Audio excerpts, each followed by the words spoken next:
Good morning, everybody. Oh God, Willow is here. I have a full cup of coffee. Okay, you were literally just lying down. Please lie down. Today we're back for our sanctuary chats, and I am very excited because we're going to be joined by my very good friend Megan Sams from Live Textiles. And Megan's an absolute delight and basically who I want to be when I grow up, even though we're not that different in age. And so when Megan gets on, then we'll get started. Hopefully, the interwebs behaves for us because Megan lives in rural Cotumcook, and every time, hi Anna, every time Megan and I try and have FaceTime chats or record Snort and Cackle episodes, the internet tries to screw with us. So we will see how well the internet behaves today, but I have hope that the tech gremlins are going to be nice to us. I also have hope that Willow won't knock over my coffee mug. We shall see. Okay, kiddo. And then, yay, I see Megan. And so pretty soon we should be good to get started. Hi. Yeah, all right, you do that. Okay, I know. Oh my God. Da-da-da-da. Yay! I see. Hi, Hi, Judy. How are you? good. How are you? I'm good. I think this is the best internet connection we've ever had. Probably. Yeah. Uh, Everybody, say hello to Megan. And Megan is a weaver and natural dyer and gardener and community connector and herbalist and chicken wrangler and puppy wrangler and just general amazing human beekeeper. And so, Megan, why don't you tell us a bit about what you're doing and where you're at and which, oh wait, that's Ryer's. Yeah. Booty. Yeah, tell us a bit about what you're up to these days. So I farming. Our farm's called Tuckaway Farm Apiary and Apothecary. But this year, really excitingly, we launched an artist in residency out of the Live Textiles loom shed. Amazing. Yeah, and it's happening right now. I'm working really closely with Jane Walker since January. But she arrived here in May. She'll stay till November, working on a visual art piece, but also learning to weave and dye. Cool. So she's here almost every day, working in the loom shed and working around the farm too. She works 1 day a week on the farm, but almost every day in the loom shed. And then also for this weekend, we have rug hooker Charlotte Taylor, who did these blueberries right behind me. They're so beautiful. I was noticing those. From here, I was like, oh, I wonder if that's like beading on leather, but the rug hooking, that makes more sense. Yeah. Well, But it does look like that. Actually, the color looks like hide. Yeah. She, well, yeah, she's been here for the weekend and she's working on a large scale series of hooked rugs. amazing. Oh, this is so exciting. So, I want to get into your definition of sanctuary, but to give folks a little bit more context. So, when we first met, we were in, I think it was Treaty 8 territory, was where, because I traveled between a few different treaty territories on that trip. But you at that point were working at one of the fire watch stations, and it was. I remember when I first met you, I had been told by literally everybody on that trip. Everyone was like, "You need to meet Megan," and everything that everyone was telling me. I was expecting to like show up and meet this like 60-year-old kookum because of just like all the things that everyone was telling me and just like how you were like so knowledgeable about all of the different things. And then you showed up and you appeared out of your truck and were you. It's like, oh, this is so much better. And so now you're back on your home territory with your partner, and you guys moved back. I think like at the beginning of COVID, right? So you've been kind of building out the farm and the loom shed and everything for the last few years. And the artist residency has been kind of part of the plans, but also needing to get things kind of established to a point where you can support having somebody on the farm for that long. Yeah, yeah, that's right. Yeah, we did move home in 2020 in end of April. So Literally of it all. yes, yeah. So we had sold our house, packed up a U-Haul, and were ready to go. Gave a notice at an apartment we were renting, and then declared like the world declared COVID, and we were like, "Well, God, what do we do? Like, is it responsible to go, or do we live out of this U-Haul and wait it out? Like, what do we? How do we do this?" But Yeah. we had sold the house, and everything's packed up. And as it happened, the small truck we wanted from U-Haul wasn't available. They gave us a bigger one, so we set up a kitchen in there, cooked all of our food, put our little pickup on a dolly, put a bed in the truck, and drove across the country, stopping one time for gas. Um, I mean, also the fact that you managed to drive that far without needing to stop frequently, I'm impressed with that. yeah, we stocked up on food. We had jerry cans underneath our pickup so that we could just stop and fill up. And it was there was no one on the highway except for big trucks, and it we camped the whole way across, and it was lovely actually. I I remember because originally the plan was that you were going to be able to like stop in and see people on the way, and that was originally our plan too, was that I'd be able to see you. And then it was like, we got to go home, and also like there's no visiting people right now. Um, so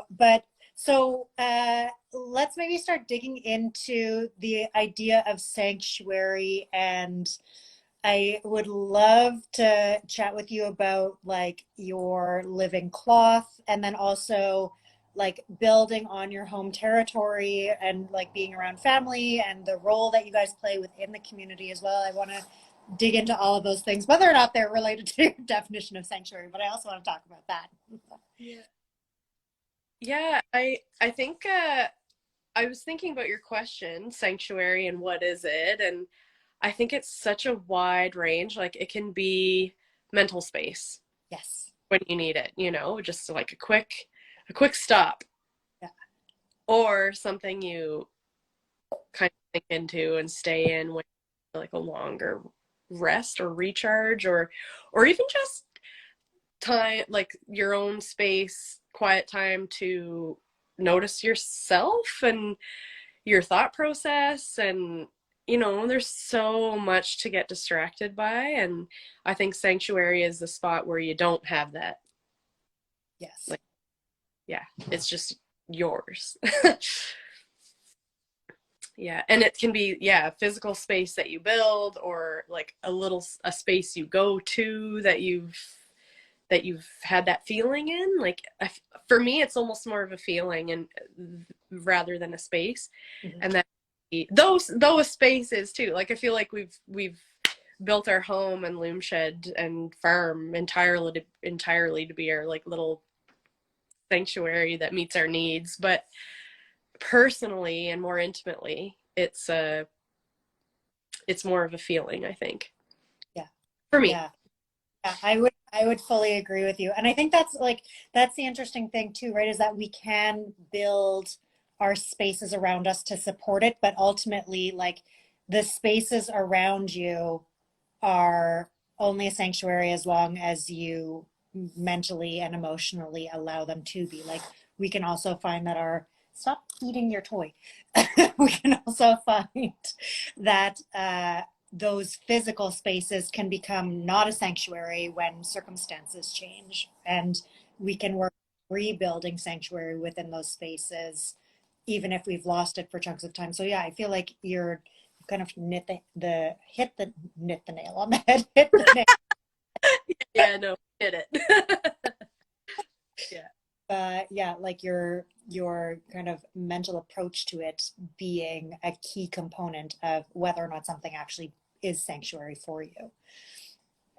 Yeah, I mean, I wake up every morning and have at least an hour and a half of reading and coffee, or some reading and knitting, or coffee and knitting. You know, that every day is like sets the tone, you know, and I feel like it's yeah, a moment or cultivation of sanctuary. Especially reading. Like sitting there in the morning wrapped up in my blanket, coffee and books, and it's just my own time. I feel like especially for us as makers, where like, I mean, you do so, I mean, you kind of live my like dream life in terms of, uh, and it's not actually that glamorous in reality, right? Like people are like, oh, it's so nice that you garden all day and you get to dye things and dye. It's like, no, no, no. It's hard physical labor all the fucking time. Um, Something really lovely about just like rooting back into being like fully in relationship with the land and being in communion with it all the time, um, while also being a lot of work, but also as being makers who are constantly, our work is also tied into what we are doing with our hands and what other people would consider hobbies. Really like the thing that for me too is like trying to carve out time to read is fucking hard, but also like kind of a necessity. And I often find that when I'm really messed up, that is actually the thing that I'm like, okay, I don't, everything else goes to the side. And if nothing else, I pick up like one of my favorite books and read a chapter, or I pick up books and read a few poems. Um, because it's like, yeah, you can like escape into different worlds, not in a way that is like numbing in the way that when I watch reality TV, that's a numbing exercise. But reading is being active in a different kind of a way, I think. Yeah, something that definitely feeds me. And yeah, it's definitely it's an active. And um I was thinking too, as you were talking about like the hard physical labor, like I started thinking about self-care and how sometimes self-care, which can also look like sanctuary, is hard fucking work. Like just cleaning out the chicken coop and hauling bags of feed for my 92-year-old friend. And I feel great about myself after I've unloaded 3 pallets, 1,500 pounds of animal feed because I've helped out my 92-year-old friend, picked up some feed for the birds while I was at it, you know, and that is for me caring for myself and him simultaneously, you know. I think that's a really good point too, right? Is that like I feel like this is also where often the kind of co-opting and capitalization of self-care gets a bad rep, and also is like very much tied into the patriarchal like concept of anything that is nourishing as being frivolous and also feminized and therefore lacking in value, which is like a whole other like sanctuary. I'm very much like queer femme energy through all of this. Fuck all this shit. Both are important if you want them to be, but that uh, you know, the idea that self-care is only about, you know, having a bath or eating something like fancy or taking rest, and like all of those things are actually also extremely important for our health, but we also, they're not the only part of self-care. Self-care is also doing the shadow work and doing the hard things and creating a space where we are able to experience the full range of being a human. Self-care is not eating chunks of plastic, apparently. Is one of her stuffies. Good job. Um, but self-care is like uh, you know, I think the patriarchy likes to make it seem as though A, it's frivolous, and B, it's this like one-dimensional, very surface level thing. And it's like, no, there's the reason that you're taking a bath is because your body, yes, exactly. Self-care is community care. Like it's, we can't be nourishing and active within our communities and supporting one another if our own nervous systems are completely fucked up and misfiring. So like you have to have your own nervous system in a more settled state in order to interact with one another's nervous systems, because we feed off of each other. But we also like it, we're bringing ourselves down into that more regulated state also in order to move through our own shit. Like if you're, misfiring every which way, then every tiny thing is going to trigger you, and you can't address those root parts of the triggers and figure out like what is it actually about this that is, bringing me to this state if you're already at that heightened state. And I feel like that's also part of creating sanctuary, is creating a safe container for you to be able to figure out like, okay, this thing is a pattern in my life. How do I like this pattern? What is it trying to do? Like obviously it served me at a past point in my life. Is it still serving me? What's its goal in trying to help me, and how can I get it to help me in a healthier way these days? Yeah. Yeah. Well, Kiwi said it, self-care is community care. Like it's like self-care can happen in a sanctuary, and then you kind of carry it with you when you're out in the community. And like one of the projects that we started when we moved home, we're going into our third year, is the Makers and Gardeners Market. Mm-hmm. It's a quarterly market that our only rule is you have to have made it or grown it. And there's no table fee, and we do a huge fundraiser at the entrance table, and that gets donated to the venue and the breakfast program at the school and or the library or our volunteer fire hall or something like that. So, and it's only like those are really big, like a lot of energy goes into planning them and making them, and making sure that more community care happens, kind of as a spokes out from the market. And but in order to get to that, it's like you got to have a sanctuary to come back to for recharge. And even during college,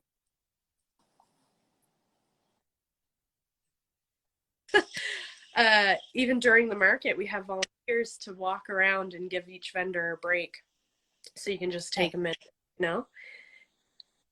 So I feel like yeah, involvement in the community here is, it's greater sanctuary. Like it almost like creates a bit of a, or contributes to, because there's been community here in Gadalisk or Cadre Valley for a very long time.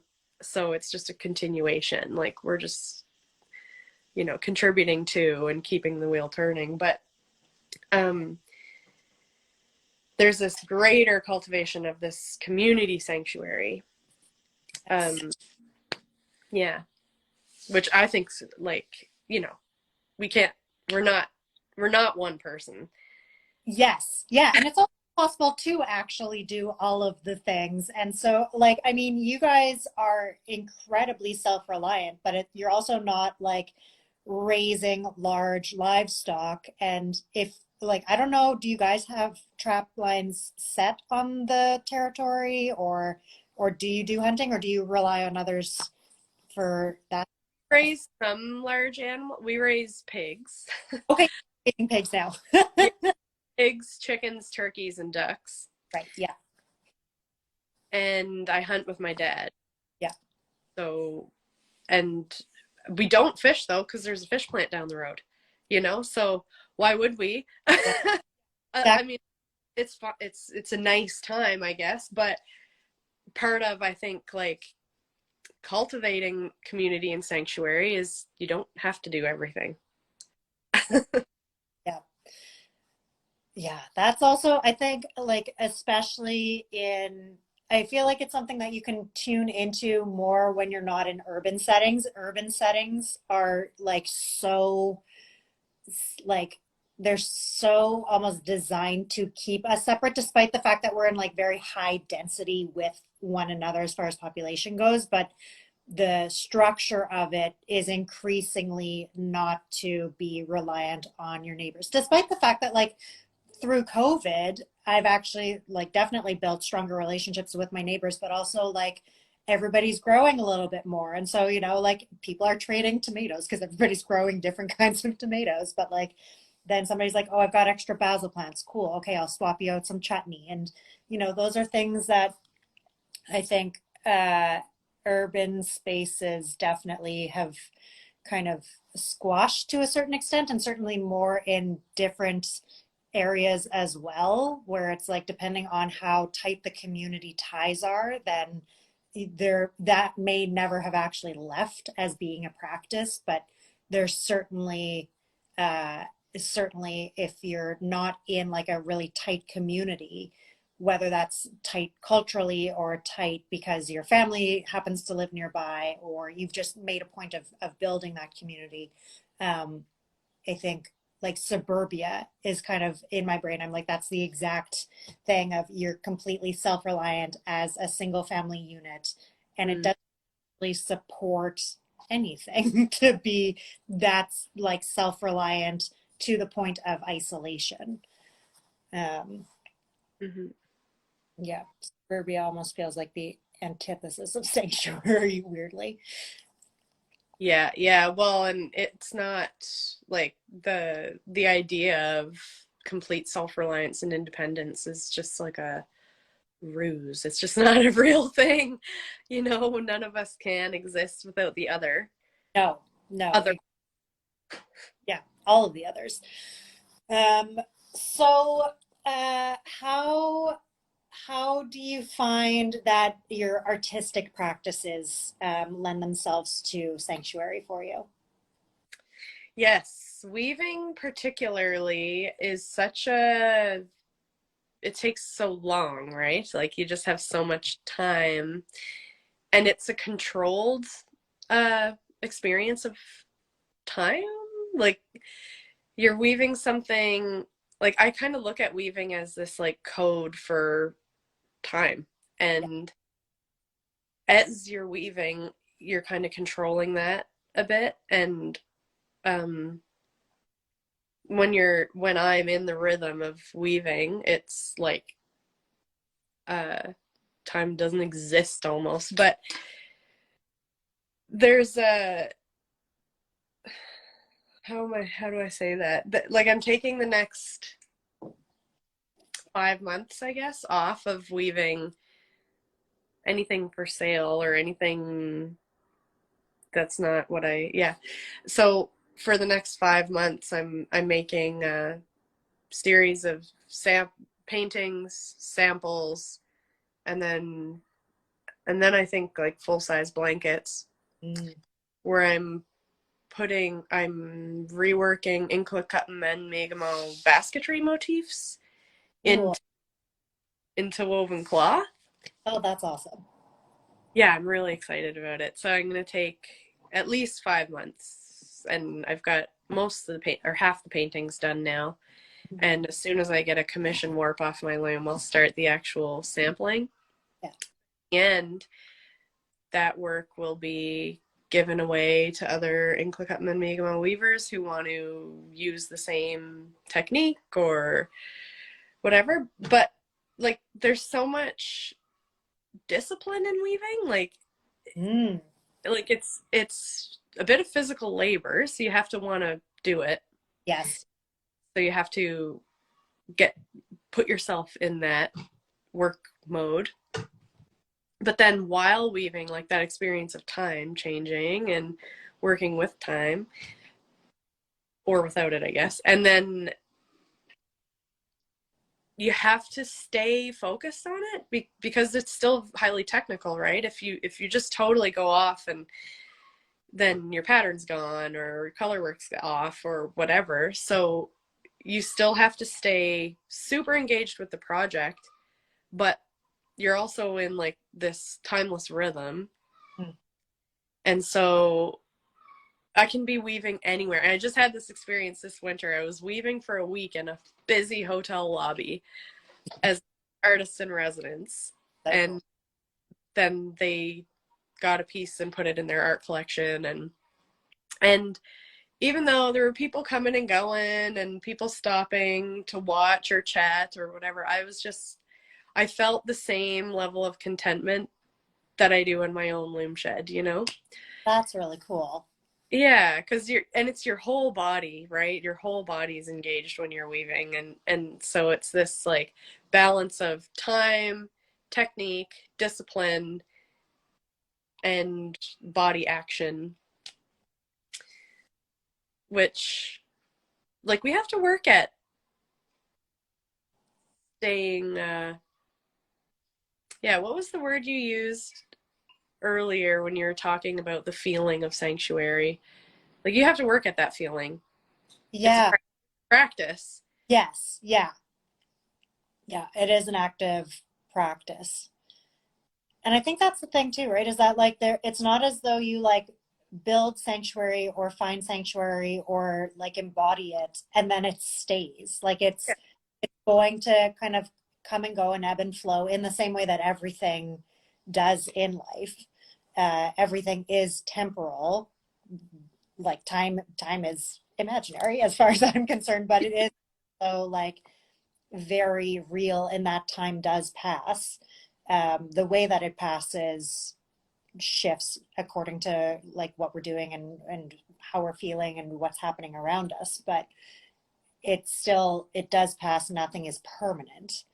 um, and I think that's kind of also what I'm interested in is how do we like find sanctuary for ourselves and then how do we re-find it too, because it's going to, even if we feel it for a moment, that moment passes and then it's gone, and how do we get it back? Like what's kind of the like thing that you keep returning to as far as sanctuary for yourself? Yeah, and that's having the privilege of having enough time to notice it, right? Yeah. And that you've like been able to access resources that allow your nervous system to be settled enough for you to be able to recognize it. Like I think of how, you know, mental health and trauma and generational trauma, like all of these things take such physical space in our bodies, and to be well resourced to a point where we can recognize those things and help them to kind of rearrange themselves either elsewhere in our body or out of our body, Mm. and then from there find that like I think there's like a steadiness in sanctuary, not in like a rigidness, but rooting. Mm. Hmm. It can take a lot, especially when society and all of the like systems of power and oppression and everything are designed to keep our nervous systems just buzzing at this rate that is deafening almost. Yeah. Yeah. Well, and sometimes it's fucking painful to act like physically and emotionally and mentally to just get through that, you know? I started working with Dion Kaz's Indigenous tattooer a few months ago on a large scale Inclacutton black work tattoo. So it goes from like my hairline basically to my butt crack. A huge back piece, but it's painful. But I can tell you, working with him, being tattooed for hours, Mm. and he cultivates that sense of sanctuary prior to the needle rupturing your skin. And even though, and my mom joins me for those tattoo sessions, we do them together. Oh, that's so cool. Yeah, I'm being tattooed, but she's there. And it's, and it, in a sense, like the piece is almost for her because she sees it more than I do. It's on my back body, you know. But like that experience of intense like constant pain for about 4 days, like, Oh, and yet still experiencing sanctuary and contentment, and well, maybe not contentment because there's a lot of agitation, but it does feel like a sanctuary, and more that's coming into my body, you know, like every time I talk to him and work with him and he's tattooing me, it's embodied as well as idealized. So I think there's also something interesting about tattoos that, like, if you haven't gotten tattoos, then you don't understand it. But when you get them, you understand why we keep on getting them.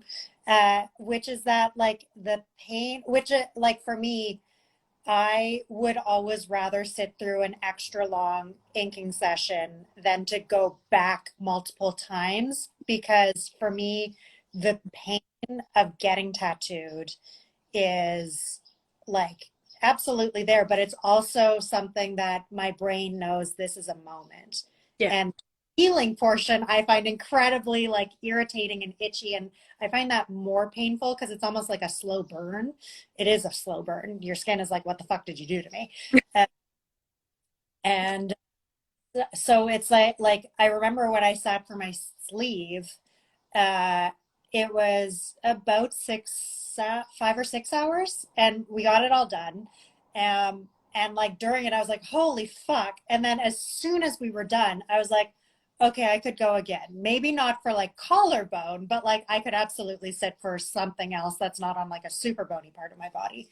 Um, and there's something that is like, yeah, I don't know. It's like, I feel like tattoos in general, like people who don't get tattoos don't understand like how they are so rooting, and where it's like you're adorning your body with artwork, and also you're like choosing what you do with your own canvas. Um, and yeah, there's definitely sanctuary in that. But then like this particular project is like times that by all of the like meaning and like family relevance and cultural relevance and pattern work relevance and like everything. That's yeah, that's Well, like it's body sovereignty too. Like, mm, yeah, like, we get to choose kind of how we present to the world all the time with our clothing, but then being tattooed is it's permanent part of your hide then, and like you can't change that, and it really jumps out at some people too. Like it's a really quite a declaration, and yeah, it's a lot of body sovereignty there, and um sort of a confidence builder too, to continue that declaration and continue like taking up space and holding, or just holding space, or and in this case like cultural pride and um familial pride too, and almost like a, without having to use words or talk about it, like an insistence of still being here. And yes. Well, especially because I can't remember, did you say that it was like your community or a community nearby that was like claimed to be extinct, and yet there was like a whole bunch of people that were like, we're still here, like, which is a really common experience for indigenous groups across all of Turtle Island, realistically. mhm. Um, and it's, I mean, like, that's just colonialism literally wiping people away and pretending that they don't exist when they absolutely, like, they're still fucking there and here. Uh, but yeah, there's something like really beautiful about that as being like a form of really, really specific embodied resistance. Yeah, it's unarguable, Yeah. it, without having to say a word. Yeah, and then yeah, like I know every time I get tattooed, I'm like, ooh, this is my new favorite part of my body. Like, It's true. Like it is that thing of, it's funny because like there's like I keep on thinking about different parts of my body in terms of like, oh, I need to build like stronger relationship with this part of my body. So tattooing is the way that I'll do that. And like my feet and I have, it's interesting because like, especially through EMDR, I've just realized how my feet are one of the like last spots that hold grief for me. Like my ankles are like, okay, we've still got that for you. I'm like, but you can move it along now. And so I'm in this like long-term kind of rebuilding relationship with my feet while they are constantly doing so much for me always. And like I know that there's going to be a stage where I tattoo them, but I'm also like, it's not, they're not ready yet. I am not ready yet. We haven't like figured out our shit enough to know what ink is appropriate for it, but I do know that it'll be like protective ruins that go on them eventually.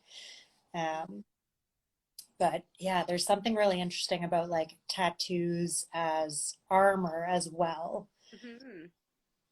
And ritual, which are Mm. all things that you kind of like when you're theorizing about sanctuary. That's one of the things that comes to mind is like a place for ritual and a place for, right? Yeah, so like the body as a sanctuary and yeah. Love this.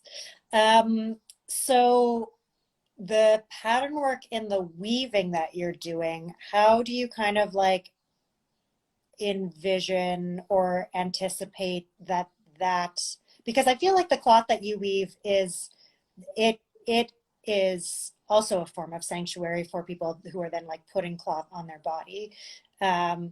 And so, you know, especially to be then taking like basket work and these like traditional motifs and putting them into cloth, like is there kind of a story that you're expecting the cloth to tell, or are you going to let the cloth kind of figure that out for itself as you're creating it?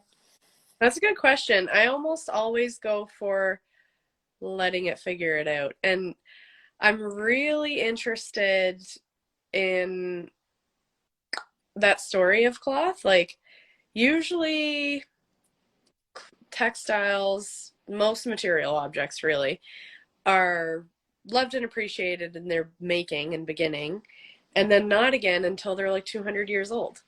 Yes, Yeah, yes. that in between is a whole fucking lifetime or two or three sometimes. Yeah.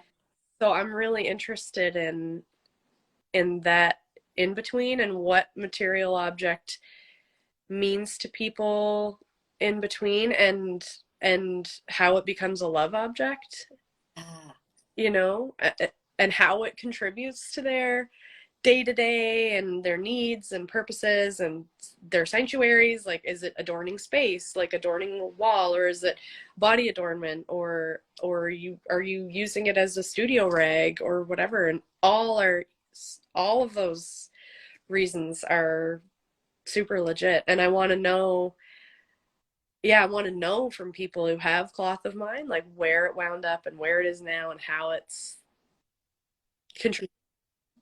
mhm. Um, on that note, so like we've talked regularly about the life of color and how like part of using cloth that has naturally dyed color, not like the inherent natural color of the fibers themselves, but if you're then applying natural dyes to them, and how the life of then that cloth and the life of the color of the cloth is going to shift over time, which is just like part of the natural lifespan of anything. But how do you kind of like navigate that on the consumer side where like you spend so much time, like you primarily are using dyes that you are growing and cultivating and harvesting yourself and then applying to the cloth that you are then weaving by hand and then you know selling that object to somebody, whether it's a commission piece or something that you've woven for sale, and somebody buys it after the fact. Like how do you kind of navigate that story for people so that they kind of adjust their expectations accordingly? That's active conversations, I think. Like, people usually ask if they're not familiar, how do I take care of this? I want to take really good care of this cloth. And so I talk to them about like mineral and pH, how that affects dye, and how, you know, even synthetic dyes fade over time. So that's not a point against natural dyes, not even a I little bit. complained. And how much of your synthetically dyed clothes is still in your wardrobe? Like you're talking about in 5 years, how much of your clothing has lasted 5 years? And then from there, like, do you have a photo of what it looked like originally? What does it look like now? Like I can pretty much see it looks very different. Totally. Yeah. So it's kind of a moot point if about fading. And natural dyes, when they last for so long anyway, but when they do start to fade, there's another like chorus of pigment under that. So it still looks good. Like a Yeah, synthetic dyed textile, when it starts to fade, it starts like black starts to look orange. yeah, It's completely different, you know? yeah. But when it's naturally dyed, there's this like tonal range it goes through, and sometimes an entirely new hue almost, Yep. which Yeah. is interesting, and it's still beautiful. Yeah, I remember having a silk scarf from a dyer, and it was an eco-printed scarf that had been dyed with logwood, and then eco-printed with onion skins and a few other things, and maybe some cochineal. And it, it's a silk scarf. I'm wearing it during the summer when it's too hot to wear other things, and sweating because it's hot summer sun. And over the course of maybe 2 summers, it shifted from this like rich, lovely purple into almost like a golden brown hue. And now it's settled into this lovely kind of dusty rose pink. And every single stage of it has been beautiful. And if I didn't look at photos from when I had first purchased it, then I wouldn't necessarily know this isn't what it looked like originally. Yeah. And like every single stage of the process has been a stunning thing, but it's always such an interesting thing right now, I think, where natural dyes are becoming a little bit trendier in the mainstream as people are becoming more concerned with sustainability again. And it's, the greenwashing is absolutely part of it, but it's there's still so much lost knowledge that we are having to like educate the general public of like this is how you take care of the thing, Mhm. and the anxieties around what if it changes, I think is also really interesting as like almost like an analogy for our fear of aging in this society as well, of like I don't want things to change, I don't want them to look different, I don't want to be able to see the wear and tear of use of the item that like hopefully you are using it, hopefully it does look worn in, like that's the goal, is that you're wanting to be using this. Yeah, well, you see that same sort of uh that same sort of perspective on human bodies, right? Like we don't want them to age. Like society thinks that youth and youth forever is attainable. Yeah. And reasonable, and that there's also like no value in, I'm just like the map of skin is such an interesting thing, like scars and wrinkles and crinkles are like your, and tattoos, and how tattoos age, like I'm starting to notice that my tattoos that are like nearing 10 years are starting to like bleed out a little bit, and it's taken them 10 years, but it's like yeah, of course, like in years, some of them might not be, clear anymore, but that's part of their story, and that's kind of part of the, I think, the beauty of them in being part of a living experience, right? Like that it's, touching them up all the time. Also, like touching them up after they've started to bleed doesn't stop the bleeding portion. It just like redefines the original lines. Mm-hmm. Yeah. Yeah. Well, and when you were talking about the scarf you purchased, and it changing through time, and like that is why my company is called Live Textiles. Um, to acknowledge that there's a change in the material object, and that shift from like a sharp clean line to a blown out line, and the color change over time, and even the handle and drape of something like that, that means it's animate. That means you've got something to take care of, and something to, and what a privilege to be able to have that much time in a life to see that too, you know.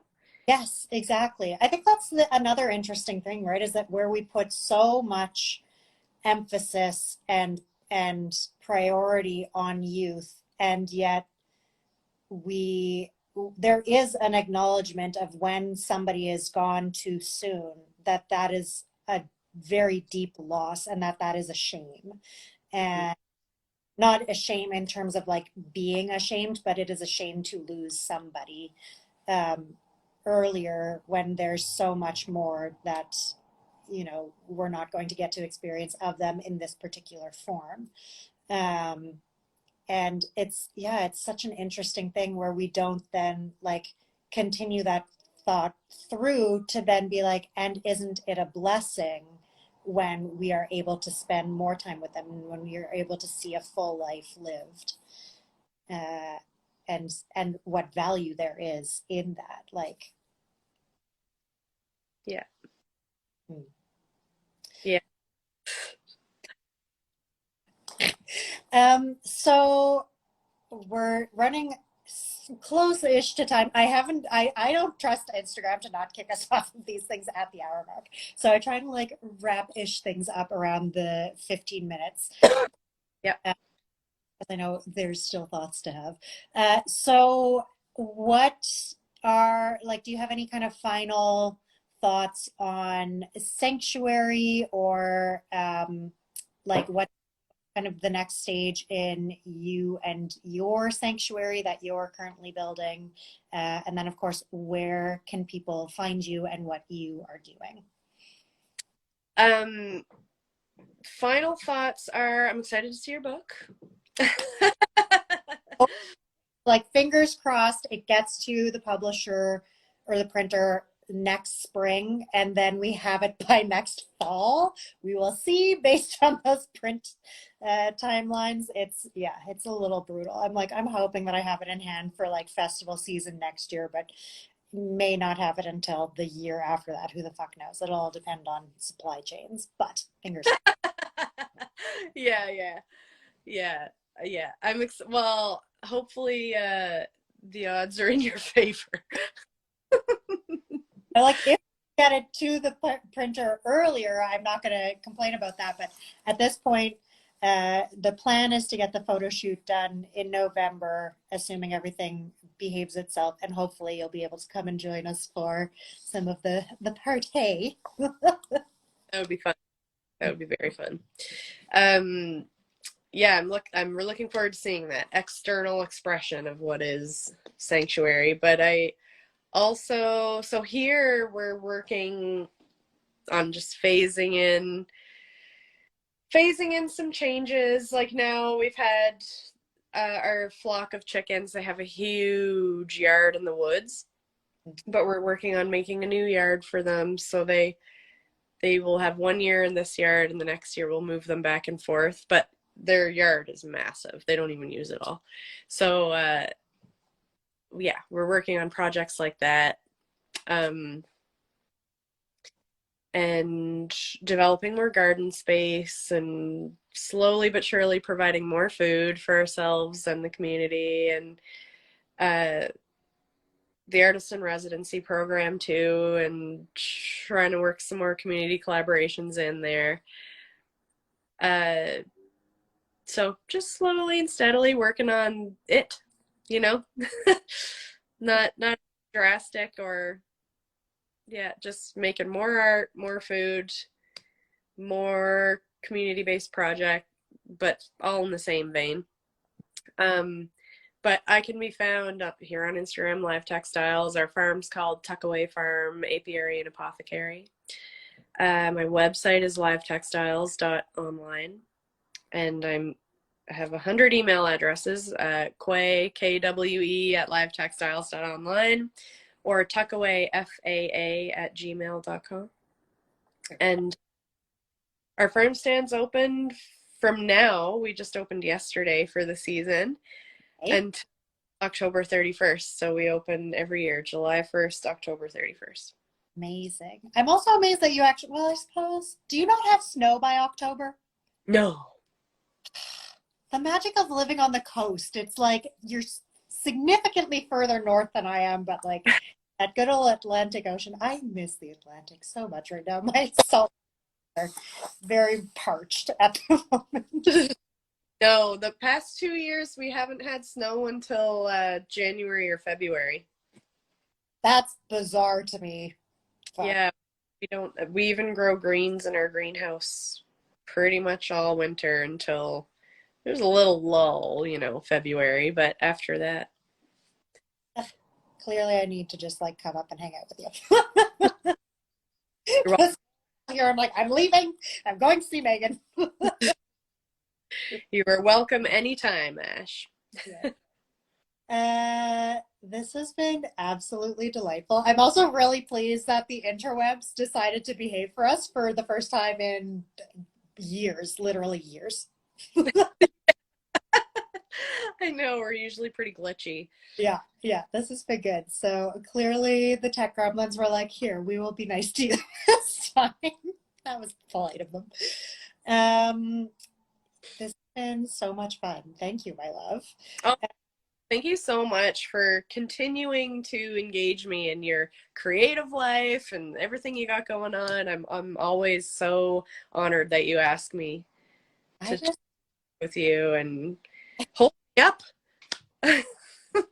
I also just like, I think as you were talking about what you guys are working on with the farm, I'm like, this is where I need to like learn from Megan, which is to like actually have patience to just like go step by step. I'm like, I want this to happen, and I'll like make the decision and then be like, and why didn't it happen yesterday? Yeah.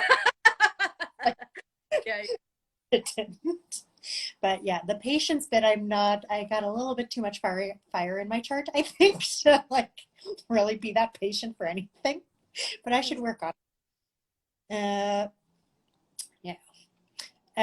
So for everyone who is still watching and or is watching the replay, tomorrow we will be back same time with my friend Davis Carr, who is an astrologist and also the co-creator of the Hollow Valley Tarot deck, which is my current favorite tarot deck to be reading from. It's a little bit gentler, but still very blunt, which I appreciate.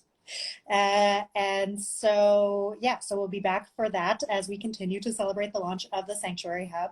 And we'll be doing the Creative Coven Challenge live, which is a swatching challenge. And that is going to be from July 11th to 15th. And if you join the Sanctuary Hub, which is within the Creative Coven community, then you'll get to join us for that. But also, if you are a weaver who is watching, the swatching is like, I structure it as a knitter and am using knitting dictionaries and things like that.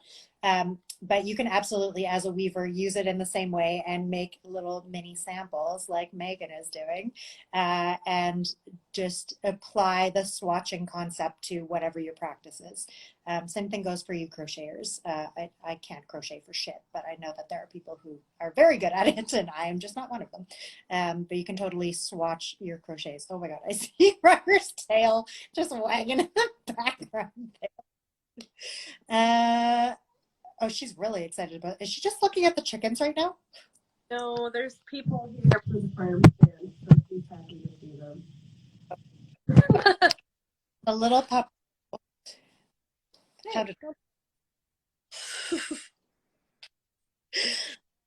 And then, of course, everybody, you can find Megan at Live Textiles and at livetextiles.online. And if you are able to get up to visit the out the farm stand, check out all of Megan's work, and consider applying for that artist in residency, or pass it along to folks that would be a good fit, because Megan just cultivates the most beautiful spaces all the time. Thank you so much for being here, my love. I really appreciate you. Thank you. Same to you, Ash. Chat soon. Bye, everyone.